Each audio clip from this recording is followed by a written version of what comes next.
আমার মুসলমান বন্ধুগণ, নবীজির সাহাবী হাসান বিন সাবিত রাদিয়াল্লাহু তাআলা আনহু নবীজির চেহারা, নবীজির সৌন্দর্যের বর্ণনা দিতে গিয়ে বলেন, তারা ওয়া আহসানু মিনকা লাম তারা কাত্তু আইনি ওয়া আজমালু মিনকা লাম তালিদিন নিসা খুলিকতা মুবাররাআন মিন কুল্লি আইবিন কাআন্নাকা ক্বাদ খুলিকতা কামা তাশা। আল্লাহু আকবার বলেন। নবীর চেহারা কেমন সুন্দর ছিল।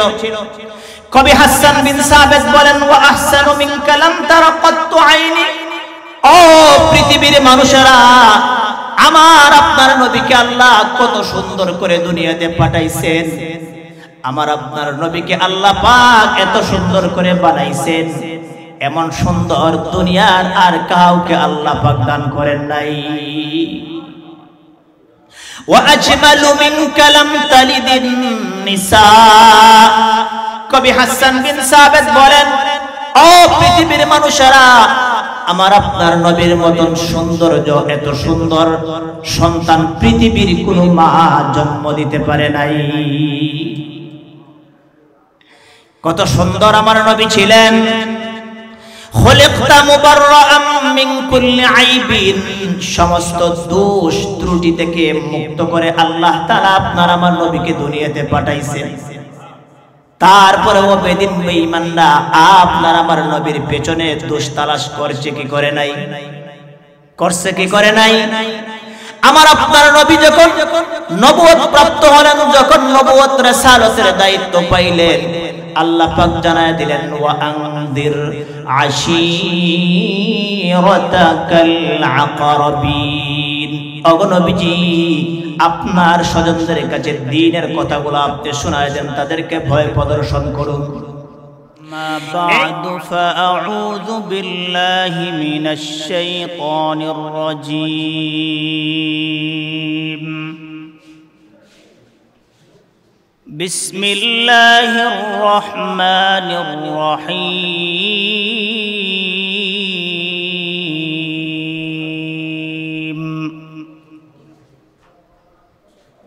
لقد كان لكم في رسول الله أسوة حسنة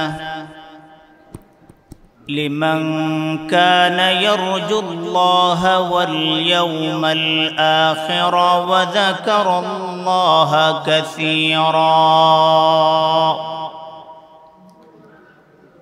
وقال رسول الله صلى الله عليه وسلم: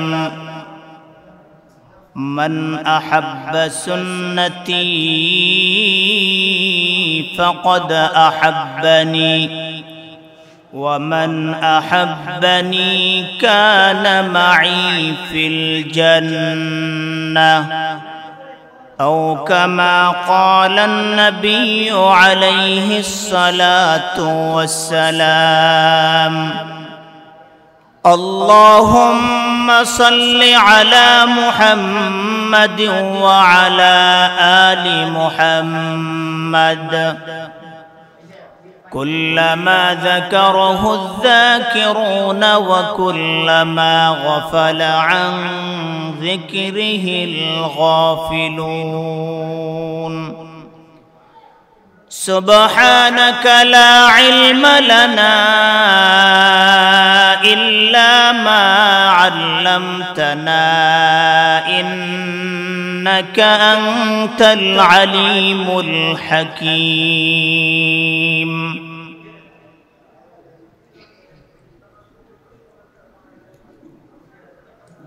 रुखसार सबर का ज़रा पर्दा उठा दो, रुखसार सबर का ज़रा पर्दा उठा दो, लिल्लाह मुझे हुस्न खुदा दाद दिखा दो, लिल्लाह मुझे हुस्न खुदा दाद दिखा दो। اے بحر کرم صدقہ حسین ابن علی کا، اے بحر کرم صدقہ حسین ابن علی کا، پیاسا ہو مجھے شربت دیدار پلا دو، پیاسا ہو مجھے شربت دیدار پلا دو، دنیا کی بھی اور دین کی بھی اپنی کرم سے، دنیا کی بھی اور دین کی بھی اپنی کرم سے، بگڑی ہوئی باتوں کو میری آج بنا دو، بگڑی ہوئی باتوں کو میری آج بنا دو، جو لوگ کے کہلاتے ہیں سگتری گلی کے، جو لوگ کے کہلاتی ہے سگتری گلی کے، ان لوگوں کی دفتر میں میرا نام لکھا دو، ان لوگوں کے دفتر میں میرا نام لکھا دو۔ زبان کو لے کے ذکر کرو، لا الہ الا اللہ، সকলে জবান খুলে একটু জিকির করি, লা ইলাহা ইল্লাল্লাহ, লা ইলাহা ইল্লাল্লাহ, লা ইলাহা ইল্লাল্লাহ, লা ইলাহা ইল্লাল্লাহ, সুবহানাল্লাহ ওয়ালহামদুলিল্লাহ, লা ইলাহা ইল্লাল্লাহ, লা ইলাহা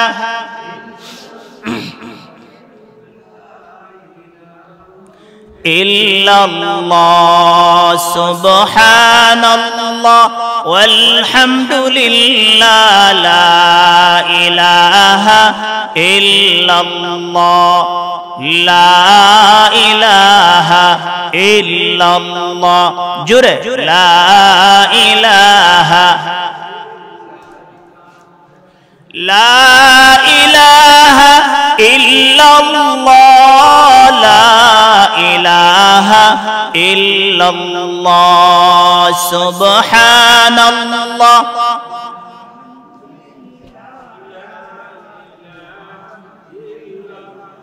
লা ইলাহা ইল্লাল্লাহ, লা ইলাহা ইল্লাল্লাহ,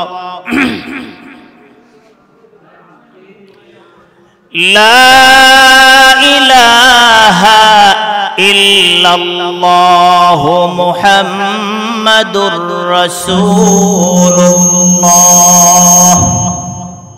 সাল্লাল্লাহু আলাইহি ওয়াসাল্লাম।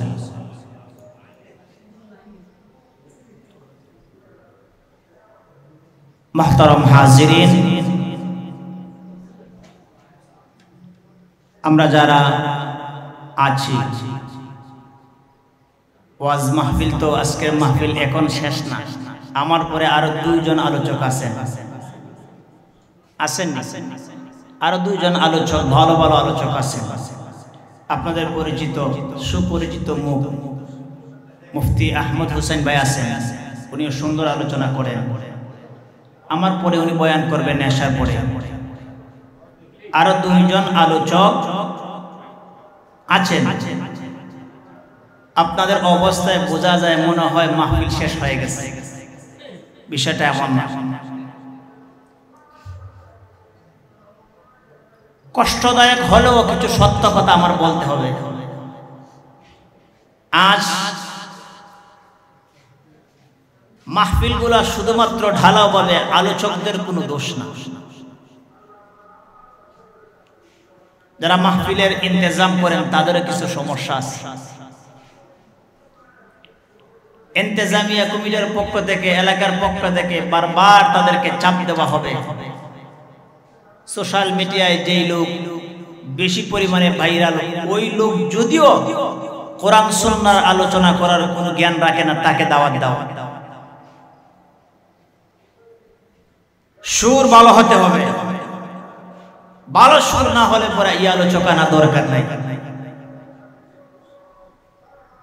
যতদিন পর্যন্ত আমাদের এই মাইন্ড, আমাদের এই মেজাজ আমরা পরিবর্তন করতে না পারবো, কিয়ামত পর্যন্ত এই আলোচনা হবে, রাতকে রাত, দিনকে দিন আলোচনা হবে, কিন্তু আমাদের জিন্দেগির পরিবর্তন হবে না। ঠিক কিনা বলে?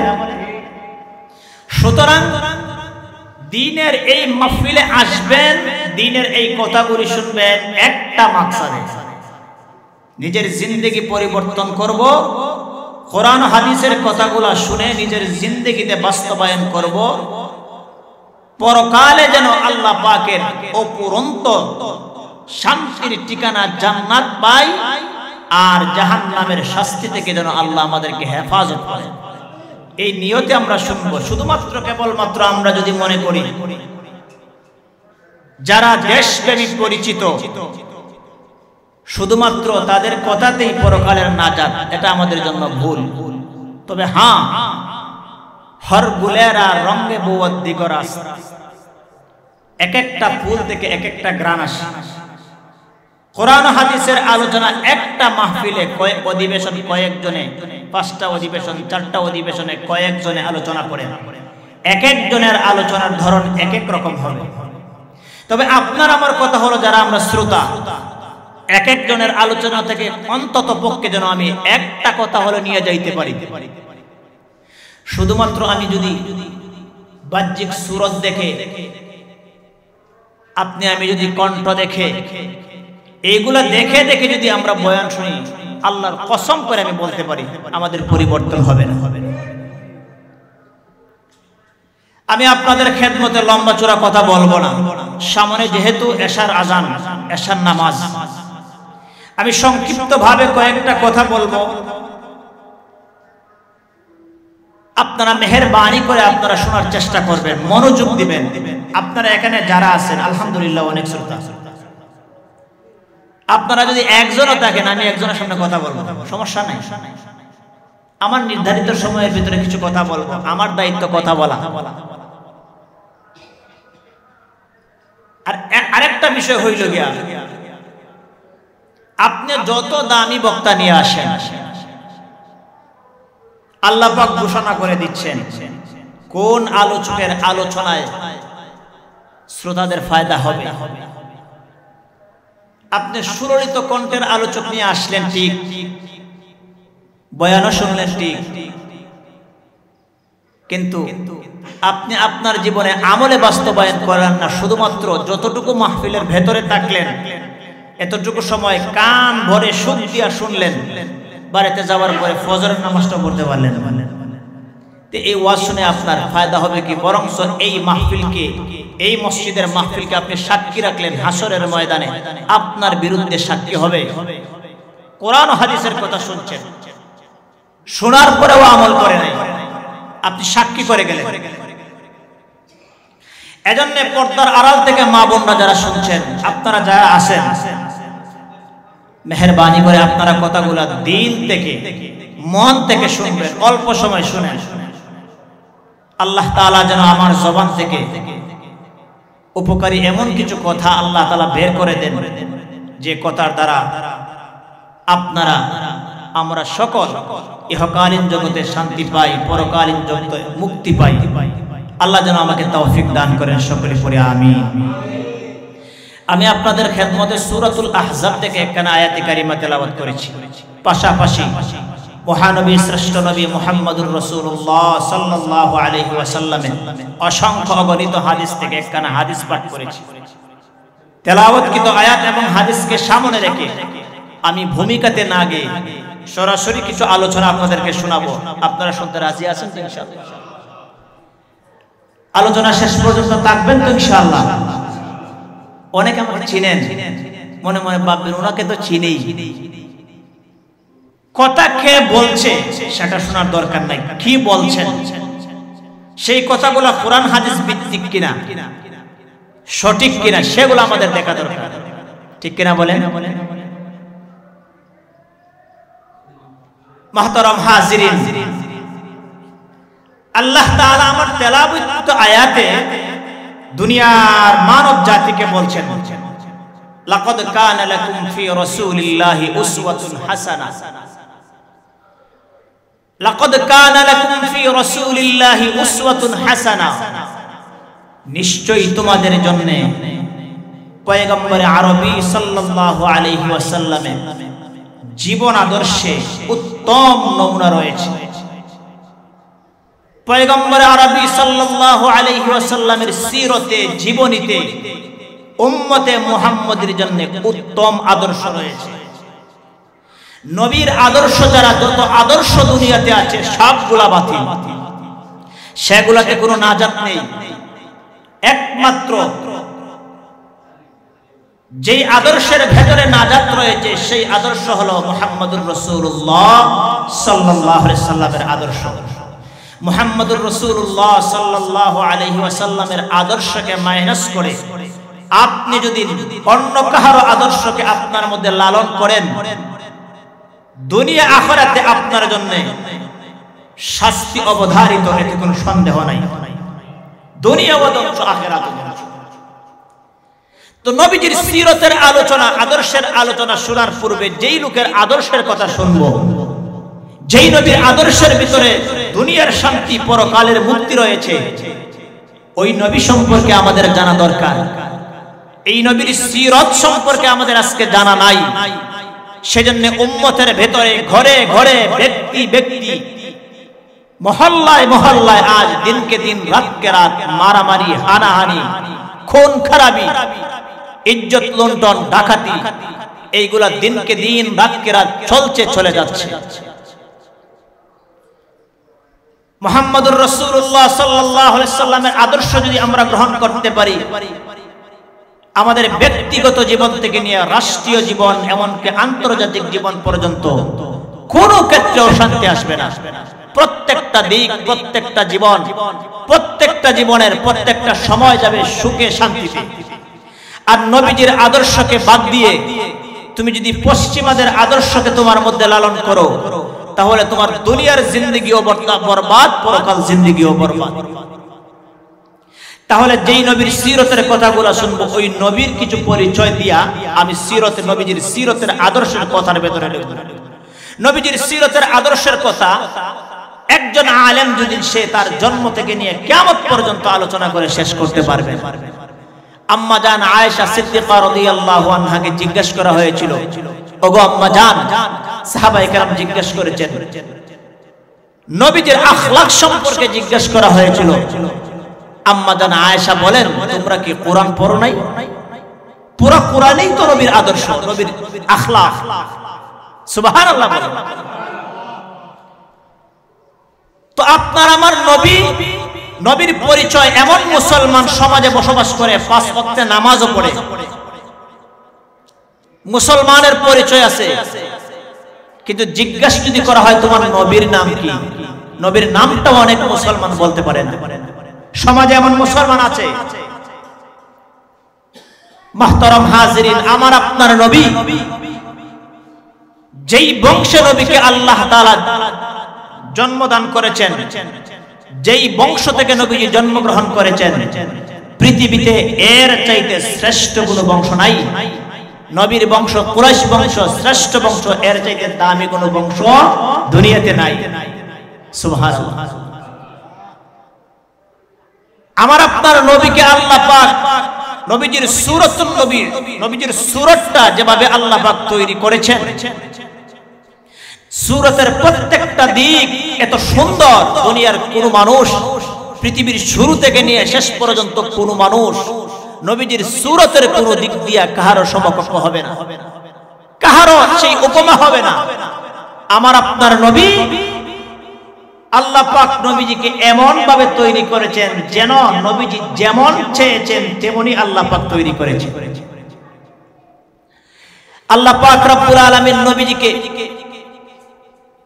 একটা দিক নবীজির সূরাতুন নবীর একটা দিক আপনাকে বলি, এত সৌন্দর্য দান করেছিলেন। দুনিয়ার সূচনা লগ্ন থেকে নিয়ে কিয়ামত পর্যন্ত যত মানুষ আসবে যাবে, কোন মানুষ নবীজির সৌন্দর্যের সাথে তুলনা হবে না। সুবহানাল্লাহ। নবীজির সৌন্দর্য কেমন ছিল? নবীজির একজন সাহাবী, উনি বলেন, শামাইলে তিরমিজি কিতাবের মধ্যে আসছে, উনি বলেন, আমি 14ই রাত্রির পূর্ণিমার চাঁদের রাত্রে আমি ঘরের বাহিরে গেলাম, একবার আকাশের চাঁদের দিকে আমি তাকাই, আর একবার নবীজির চেহারার দিকে তাকাই। আমি একবার আকাশের চাঁদের দিকে তাকাই, আর একবার নবীজির চেহারার দিকে তাকাই। শেষ পর্যন্ত রেজাল্ট আমি বের করলাম, আকাশের চন্দ্রের চাইতে আমার আপনার নবীর চেহারার সৌন্দর্যই বেশি। আওয়াজ করে সুবহানাল্লাহ বলেন। নবীর একজন সাহাবী যার নাম হাসান বিন সাবিত, উনি কত সুন্দর করে নবীর চেহারার সৌন্দর্যের বর্ণনা দিয়েছেন। আমার মুসলমান বন্ধুগণ, নবীজির সাহাবী হাসান বিন সাবিত রাদিয়াল্লাহু তাআলা আনহু নবীজির চেহারার, নবীজির সৌন্দর্যের বর্ণনা দিতে গিয়ে বলেন, ওয়া আহসানু মিনকা লাম তারা ওয়া আহসানু মিনকা লাম তারা কাত্তু আইনি ওয়া আজমালু মিনকা লাম তালিদিন নিসা খুলিকতা মুবাররাআম মিন কুল্লি আইবিন কাআন্নাকা ক্বাদ খুলিকতা কামা তাশা। আল্লাহু আকবার বলেন। নবীর চেহারা কেমন সুন্দর ছিল। কবি হাসান বিন সাবিত বলেন, ওয়া আহসানু মিনকা লাম তারা কাত্তু আইনি, ও পৃথিবীর মানুষেরা, আমার আপনার নবীকে আল্লাহ কত সুন্দর করে দুনিয়াতে পাঠাইছেন।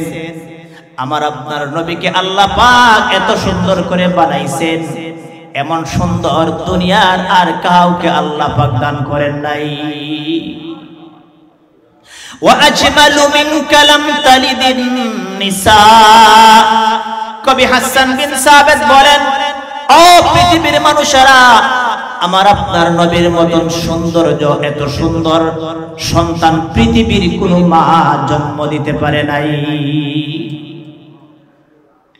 কত সুন্দর আমার নবী ছিলেন। খুলিকতা মুবাররাআম মিন কুল্লি আইবিন, সমস্ত দোষ ত্রুটি থেকে মুক্ত করে আল্লাহ তাআলা আপনার আমার নবীকে দুনিয়াতে পাঠাইছেন। তারপরেও বেদিন বেঈমানরা আপনার আমার নবীর পেছনে দোষ তালাশ করছে কি করে নাই? করছে কি করে নাই? আমার আপনার নবী যখন নবুয়ত প্রাপ্ত হলেন, যখন নবুয়ত রাসালাতের দায়িত্ব পাইলেন, আল্লাহ পাক জানায় দিলেন, ওয়া আনদির আশীরাতাকাল আকরাবিন, ওগো নবীজি, আপনার স্বজনদের কাছে দ্বীনের কথাগুলো আপনি শোনায় দেন, তাদেরকে ভয় প্রদর্শন করুন। এই আয়াত নাযিল হওয়ার পর নবীজি মক্কার উঁচু পাহাড়ের মধ্যে দাঁড়াইয়া মক্কাবাসীকে আল্লাহর নবী ডাকতে শুরু করলেন, ও মক্কাবাসী, তোমরা আমার কাছে আসো। মক্কাবাসী যখন নবীর কাছে ওই পাহাড়ের কাছে একত্রিত হলেন, নবীজি তাদেরকে পরকালের ব্যাপারে ভয় প্রদর্শন করলেন। নবীজি যখন ভয় প্রদর্শন করলেন,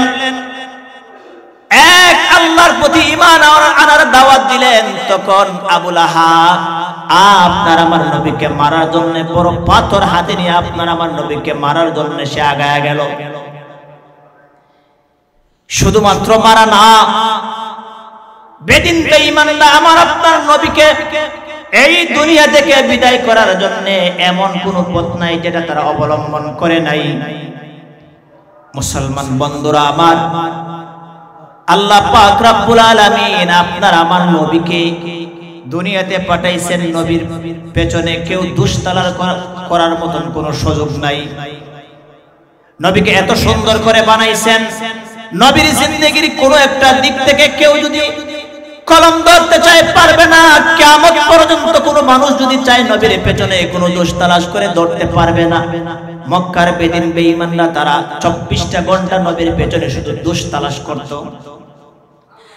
আল্লাহ পাক রব্বুল আলামিন আপনার আমার নবীকে ছোট ছোট আল্লাহ তাআলা তিনটি ছেলে সন্তান দান করেছিলেন। দুইটি খাদিজাতুল কুবরা রাদিয়াল্লাহু আনহার গর্ভ থেকে, আরেকজন মারিয়া কিবতিয়া বাদির গর্ভ থেকে। এই সন্তানগুলোকে আল্লাহ তাআলা ছোটবেলা দুনিয়া থেকে নিয়ে গেছেন। ছোটবেলা যখন নিয়ে গেছেন তখন সময়ে ওয়ালিদ ইবনে মুগীরা আরো বড় বড় কয়েকজন বেঈমান কাফের, তারা নবীর পেছনে দোষ তালাশ করতে শুরু করছে, নবীকে কষ্ট দেওয়া শুরু করছে।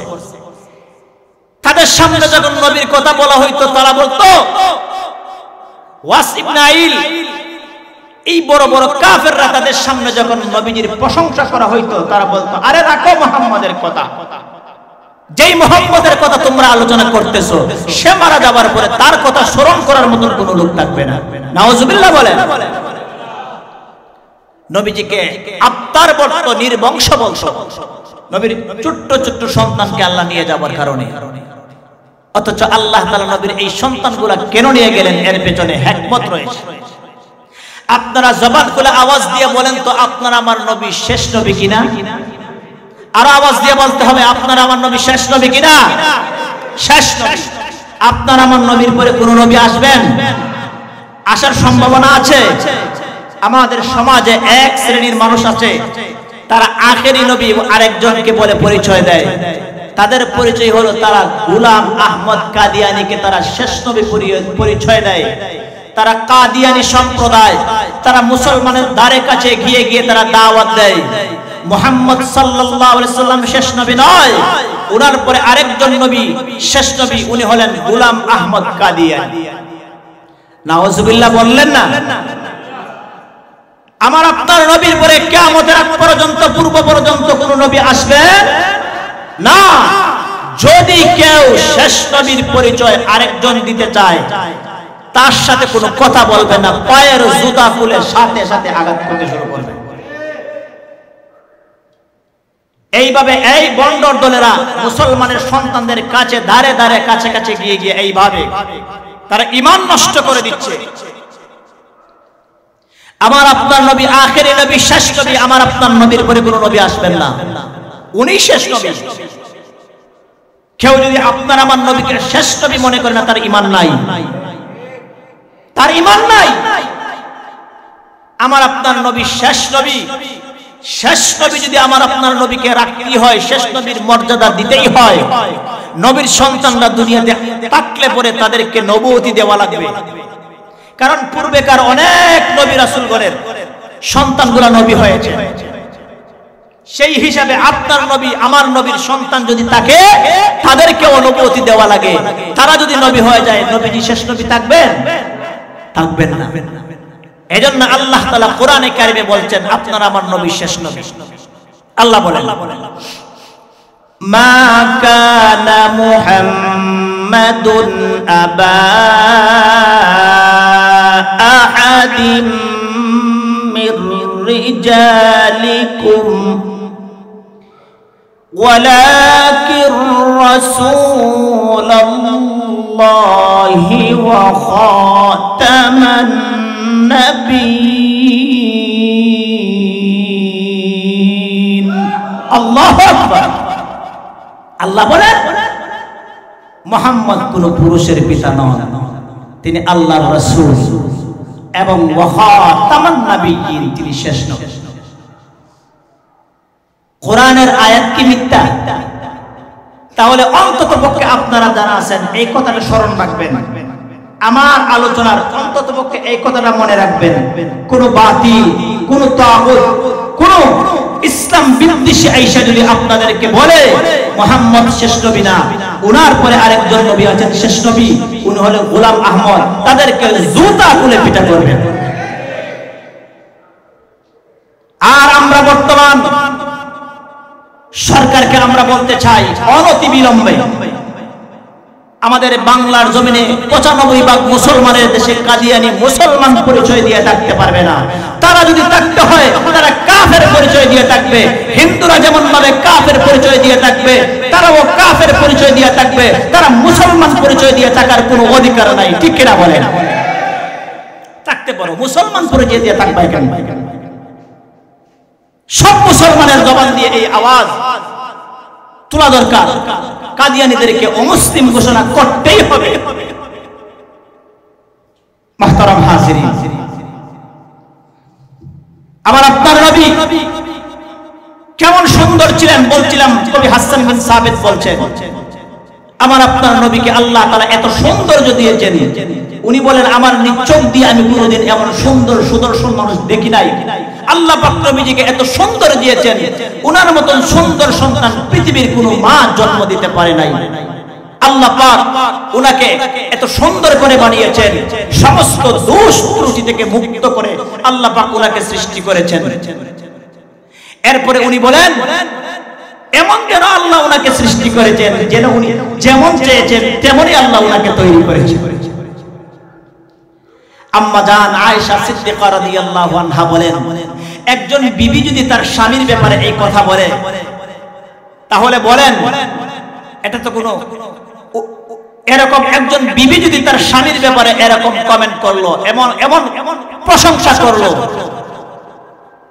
আল্লাহর রাসূল বলছেন খিয়ারুকুম খিয়ারুকুম লিআহলি, শ্রেষ্ঠ মানুষ হলো পরিবারে লোকেরা যদি তার ব্যাপারে এরকম বলে যে ওই লোকটা সৎ ভালো, তাহলে পরিবারের সদস্যরা যদি পরিবারের মানুষরা বলে না এই লোকটা ভালো, তাহলে নিঃসন্দেহে লোকটা আসলেই ভালো।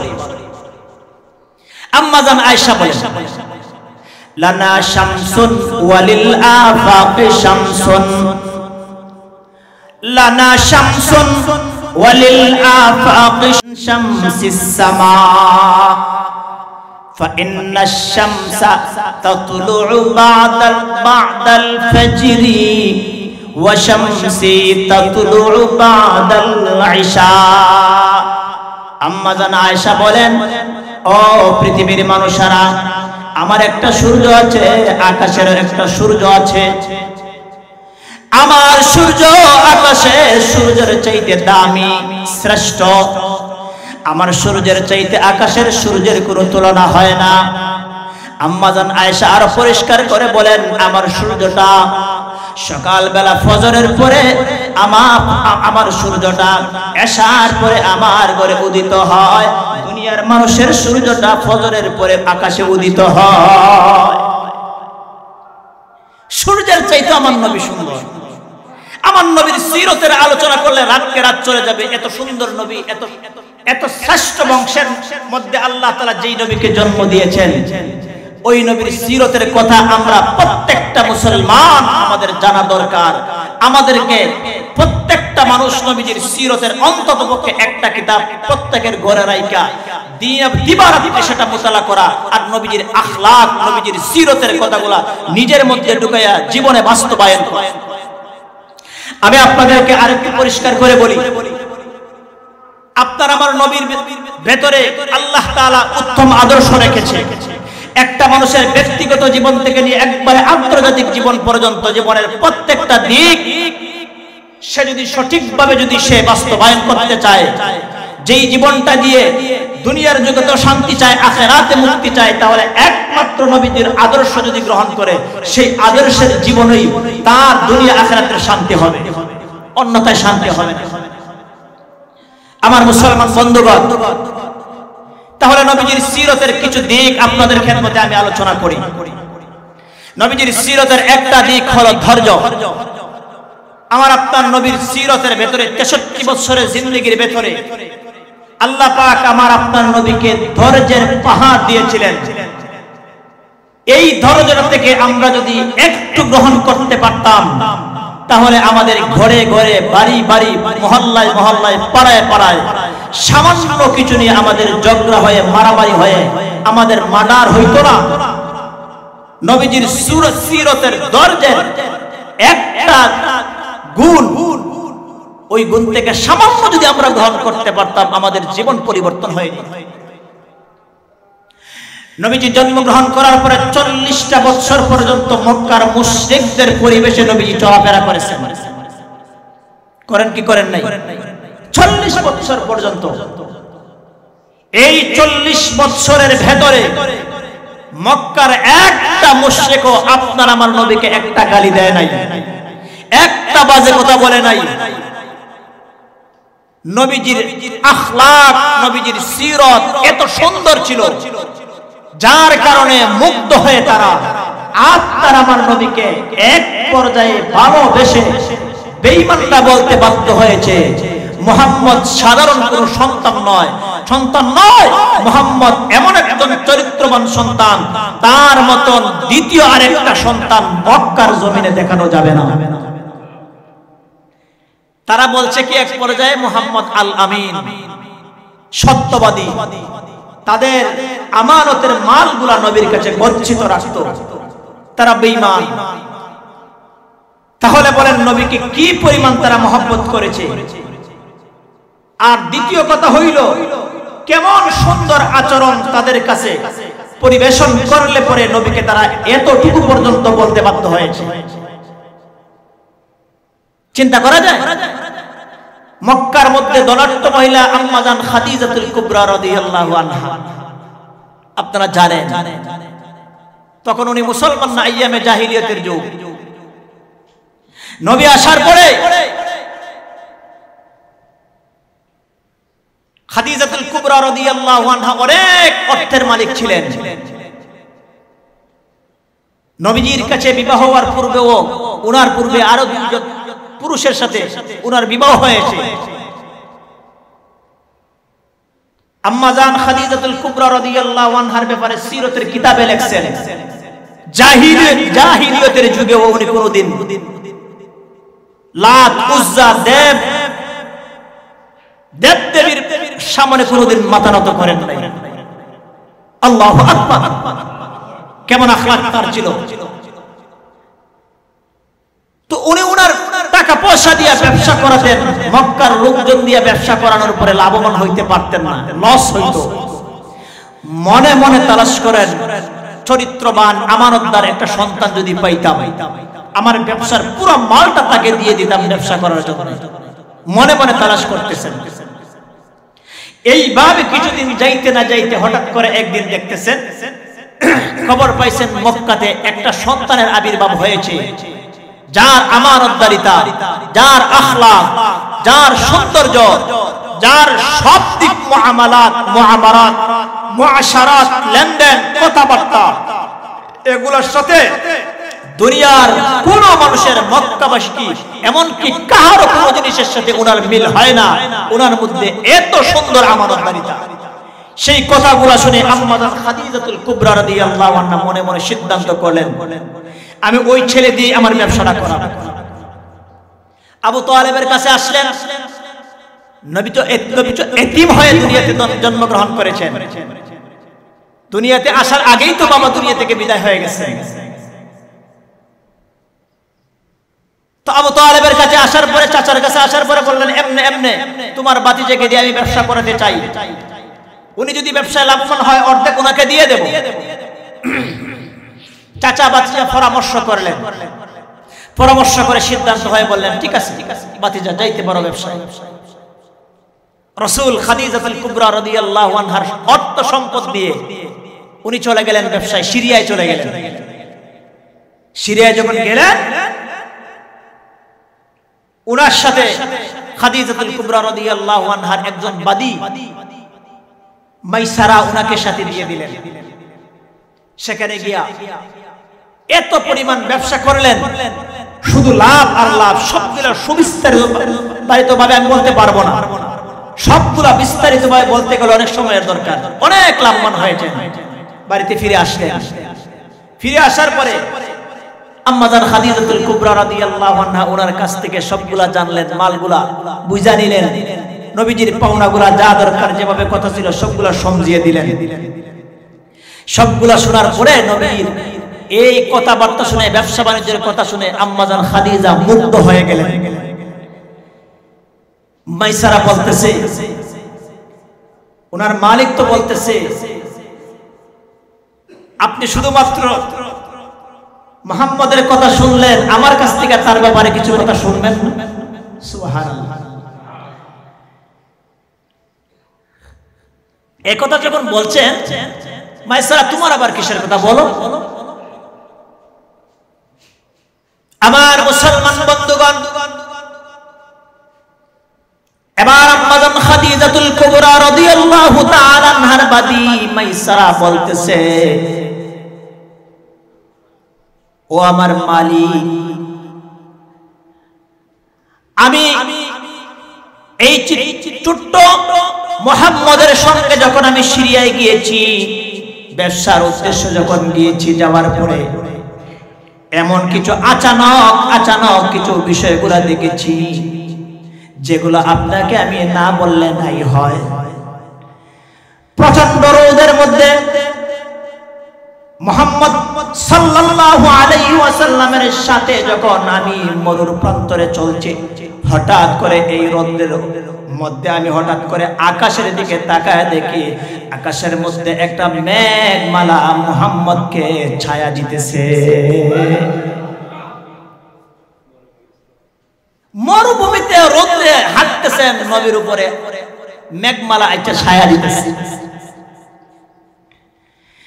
এরপরে বলতেছে, তৎকালীন সময়ে, তখনকার সময়ে সিরিয়ার একজন গণক বুহাইরা রাহিব নবীর ব্যাপারে বলছে, মাইসারাকে শোনায় দিল আর বলল, ওই সন্তানটাকে চিনোনি তোমরা? ওই সন্তানটা মক্কার মধ্যে শ্রেষ্ঠ একটা সন্তান, আল্লাহ পাক ওই সন্তানকে নবুয়তি দান করবেন, অচিরেই তিনি নবী হবেন। মাইসারা যখন আম্মাজান খাদিজাতুল কুবরা রাদিয়াল্লাহু তাআলা আনহাকে এই কথা বলছেন, আম্মাজান খাদিজাতুল কুবরা রাদিয়াল্লাহু আনহার ভেতরে নবীজির প্রেম আর ভালোবাসা আরো বেশি বেশি করে ওনার অন্তরে জন্ম নিয়েছে। সিদ্ধান্ত নিয়ে গেলেন, যেভাবেই হোক ওই মুহাম্মদকে আমার স্বামী বানাতে হবে, প্রয়োজনে আমার জীবনের সবগুলা দিয়ে দেব। এমন সুন্দর আমানতদার, বিশ্বাসী, আখলাকওয়ালা এমন সন্তানকে ছাড়া যায় না। সিরতের কিতাবে লেখেন ওনার বান্ধবীকে আবু তালেবের কাছে পাঠাইছেন, আবার কোন রিওয়ায়াতে লেখেন উনি নিজেই গিয়েছেন। যাই হোক, কথাবার্তা বলে আবু তালেবের সাথে কথাবার্তা বলে বিবাহ বন্ধনের কথা পাকা হয়ে গেল। আম্মাজান খাদিজাতুল কুবরা মোহরের টাকা পরিশোধ করছে। আম্মাজান খাদিজা নবীজির মোহরের টাকা পরিশোধ করে বলছেন, এটা আমার পক্ষ থেকে, এটা থেকে আবার মনে কইরেন না, তাহলে মোহরের টাকা পুরস্কার দেওয়া দরকার নাই। কারণ যৌতুকের অবস্থা তো দিন দিন বেড়েই চলছে। আবার বলবেন না, আম্মাজান খাদিজা যদি রাসূলকে দিলেন তাহলে আমাদেরকে তো আনা দরকার। বর্তমান সমাজে যৌতুক যদি ভালো করে না আনা যায় তাহলে মানে এই বিয়ার বিয়াই থাকে না, ঠিক কিনা বলে না? বিবি অথবা শ্বশুর বাড়ি লোকজন যদি আপনাকে চায়, যদি তারা খুশি হয়ে কিছু দেয়, সেটা হাদিয়া হয়। আর আপনি যদি কোনো কিছু জোরপূর্বক করে আপনি যদি বিভিন্ন বাহানা দিয়ে নিয়ে আসেন, এটা হাদিয়া না, এটা ভিক্ষা টাকার চাইতে আর খারাপ। রাস্তায় ভিক্ষা করে চাইতে আর ভালো।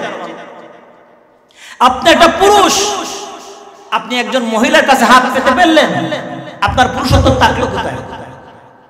কথা ঠিক কিনা বলেন? একজন পুরুষ হয়ে আমি জন্ম হয়েছি, আল্লাহ পাক আমাকে মহিলার চাইতে শক্তি দান করেছেন, সর্বদিকে আমাকে শ্রেষ্ঠ বানিয়েছেন। আর একজন মহিলার কাছে আমি বিয়ার ক্ষেত্রে হাত পেতে বসলাম, এর চাইতে কাপুরুষের কোনো পরিচয় হতে পারে? সুতরাং আপনি যদি বীর পুরুষ হয়ে থাকেন, কোনদিন কোন মহিলার কাছে আপনি যৌতুক নামক এই সন্ত্রাসী আর ডাকাতি আপনি করবেন। মুহতারাম হাজিরিন, তো মক্কাতে 40 বছর পর্যন্ত নবীজি এইভাবে চলাফেরা করছেন, সবার কাছে ভালো। যেদিন আল্লাহ পাক নবীজিকে নবুয়ত দান করলেন, রাসালত দান করলেন, আর বললেন নবী আর বসে থাকার সুযোগ নেই, এখন থেকে মক্কার অলিতে গলিতে মানুষের কাছে কাছে গিয়ে আপনি দিন পৌঁছায় দেন। আল্লাহ নবীর কাছে প্রথম যখন ওহী নিয়ে আসে, ওহী নিয়ে আসার পূর্বে ওহী আল্লাহ পাকের কাছে কয়েকভাবে আসছে, নবীজির কাছে কয়েকভাবে আল্লাহ পাক পৌঁছাইছেন। ওহী আসার পদ্ধতি কয়েকটি। কোন সময় এই যে ঘন্টিতে আওয়াজ বাজে, মাদ্রাসায় স্কুলের ঘন্টি বাজায়, এরকম আওয়াজ হইতো। কোন কোন সময় জিবরিল আমিন সরাসরি উনি আসতেন, সরাসরি আসতেন। তো প্রাথমিকভাবে যখন ওহী আসে, নবীজি প্রথম যখন নবুয়ত লাভ করেন, জিবরিল আমিন সরাসরি গারে হেরাতে সরাসরি আসতেন। সরাসরি আয়েশা বলতেছেন, ইয়া মুহাম্মদ ইকরা।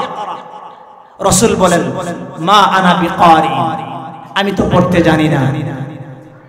একবার বলে বুকে চাপ দিলেন নবীজি এবং জিবরিল আমিনের বুকে নবীজিকে আয়েশা চাপ দিয়ে আবার ছেড়ে দিলেন। একে একে তিনবার করার পরে চতুর্থবার বললেন, ইকরা বিসমি রাব্বিকাল্লাযী খালাক। ওগো নবী, আপনি আপনার প্রভুর নামে পড়ুন, যিনি আপনাকে সৃষ্টি করেছেন। এই যখন ওহী আসলো, ওহী আসার পরে নবীজি ওহী প্রাপ্ত হওয়ার পরে জিবরিল আমিন চলে গেলেন, নবীজি বাড়িতে আসলেন। নবীজি বাড়িতে আয়েশা বলে আম্মা জান খাদিজাতুল কুবরাকে বলতেছেন, আম্মা জান খাদিজাকে বলতেছেন, ও খাদিজা, আমাকে কম্বল দাও, কম্বল দাও, আমার ভয় হচ্ছে, খাশিতু আলা নাফসি, আমার ভয় হচ্ছে আমার কিছু হয়ে যায় কিনা। আম্মা জান খাদিজাতুল কুবরা বলেন, কাল্লা ওয়াল্লাহি লা ইউখজিকাল্লাহু আবাদা, কখনো নয়, আল্লাহ পাক আপনাকে কোনোদিন ধ্বংস করবেন না। আপনি তো অনাথ মানুষকে আপনি খাবার দান করেন, আত্মীয়তার সম্পর্ক আপনি বজায় রাখেন, আপনি তো আত্মীয়তা ধ্বংস করেন না, এতিমের মাথায় হাত বুলায়া দেন, আপনি দরিদ্র অসহায়কে আপনার কাছে আপনি সুযোগ করে দেন, তাদের মাথায় হাত বুলিয়ে দেন, বিপদে তাদের পাশে দাঁড়ান, আল্লাহ পাক আপনার ক্ষতি করবেন। এইভাবে প্রথমে ওহী নাজিল হওয়ার পূর্বে নবীজির একটা ভয় ভয় ভাব অন্তর তৈরি হয়েছে। দীর্ঘদিন পর্যন্ত ওহী আসা বন্ধ হয়ে গেছে, দীর্ঘদিন পর্যন্ত জিবরিল আমিন আসে নাই। এরপরে আল্লাহ পাক সূরাতুল মুদ্দাসসির নবীজির কাছে নাজিল করলেন, ইয়া আইয়ুহাল মুদ্দাসসির, ও চাদরওয়ালা নবী, কুম ফাআনজির, দাঁড়ান, কিসের ভয়? আপনি ভয় করলে চলবে না, দাঁড়ান, মক্কার অলিতে গলিতে মানুষের কাছে আপনি দ্বীন প্রচার করুন, আপনি ভয় পেলে চলবে না।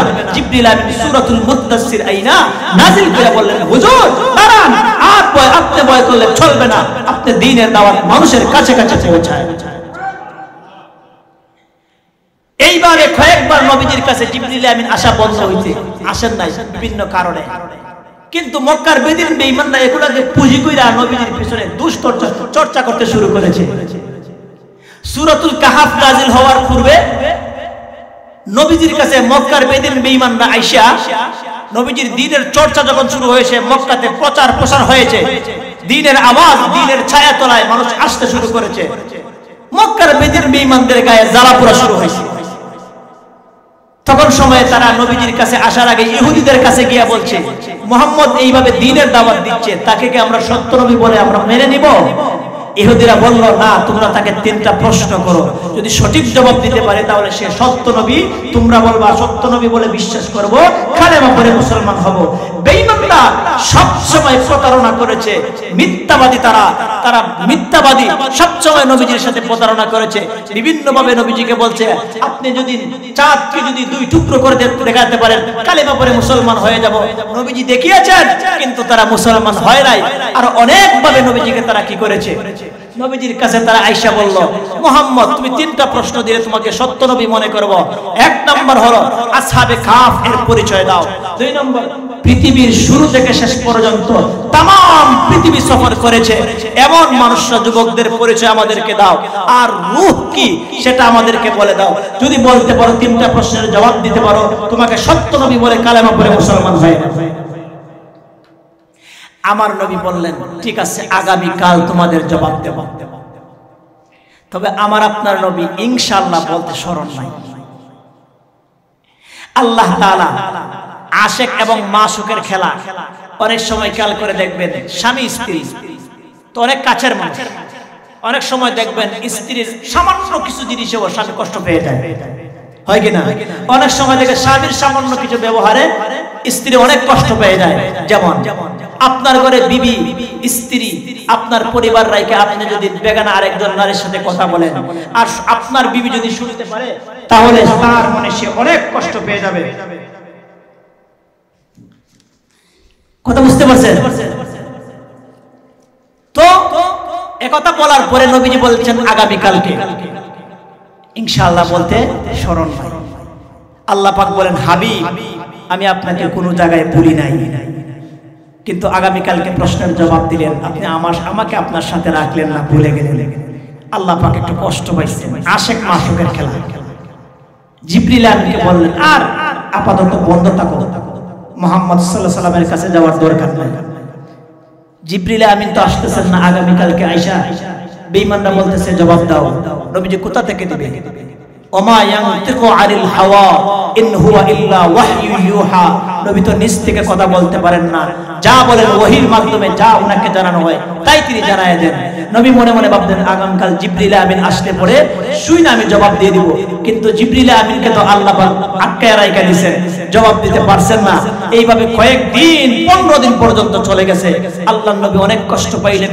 বেঈমানরা অনেকভাবে কথা বলছে, অনেকভাবে বলছে, এমন কি বলে ও মুহাম্মদ তোমার আল্লাহ কি তোমাকে তালাক দিয়ে দিয়েছে, তোমার আল্লাহ কি তোমাকে ছেড়ে দিয়ে দিয়েছে, তোমার সাথে সম্পর্ক বিচ্ছিন্ন করে ফেলছে। বিভিন্ন ভাবে তারা কটূক্তিমূলক কথা বলে নবীকে কষ্ট দিতে শুরু করেছে। আল্লাহ পাক সূরাতুল কাহফ নাযিল করে এই 3টা প্রশ্নের জবাব নবীজির মাধ্যমে দিয়ে দিলেন। আর অনেক কথাগুলো সেদিকে আমি যাইতে পারবো না, যাওয়ার সময় আমার হাতে নেই। মনে মনে ভাবছিলাম নবীজির সিরত থেকে আরো কিছু কথা বলবো, সময় নাই।